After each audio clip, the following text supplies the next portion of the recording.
জোনাকি, আচ্ছা আমাকে বলো তো প্রপোজটা কে করলো? মানে তুমি না ও?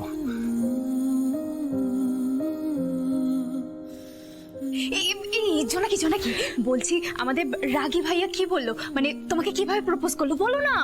আরে বাবা তুই চুপ কর, ওকে বলতে দে। আরে বাবা কি আর বলবে, হয়তো বলেছে ওকে বলেছে তুমি আমার চিলি চিকেন, আমি তোমার চাও, তুমি হলে এসেনশিয়াল, আমি হলাম ফাও। তাই তো, তাই বলেছে তো। তোমরা পারো বটে।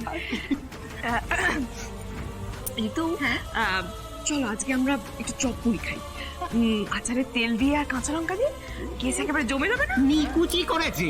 আরে বাবা আজকে হচ্ছে প্রেমের দিন, ক্যান্ডেল লাইট ডিনারে বেরিয়ে পড়। আরে বাবা তোমাদের এই কথার মাঝখানে তো শোনাই হলো না যে ধ্রুব ওকে কি বলেছে। এই জুনকি, ওদের কথা ছাড়ো তো, তুমি বলে ফেলো দেখি আমাদেরকে, ধ্রুব তোমাকে কি বললো। এই ভালোবাসা আর দায়িত্ব দুটো জিনিসকে কখনো কোলানোর চেষ্টাও করবে না। জোনাকি বলছি, তুমি ধ্রুব ভাইয়ার জন্য যে গিফটটা বানিয়েছিলে না, সেটা দিয়েছো? মানে ধ্রুব ভাইয়া দেখে ওটা কি বললো?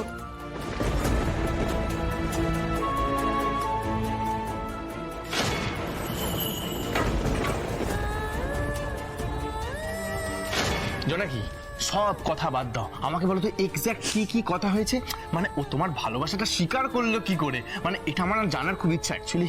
মানে আমাদের অ্যাংরি ইয়াং ম্যান দাদা, সে মানে কিভাবে প্রেম করে এটা আমার জানার খুব ইচ্ছা। মানে লাইনগুলো লাইন টাইন জানতে হবে না, তাড়াতাড়ি এসো। আরে মানেটা কি জানবো না আমি?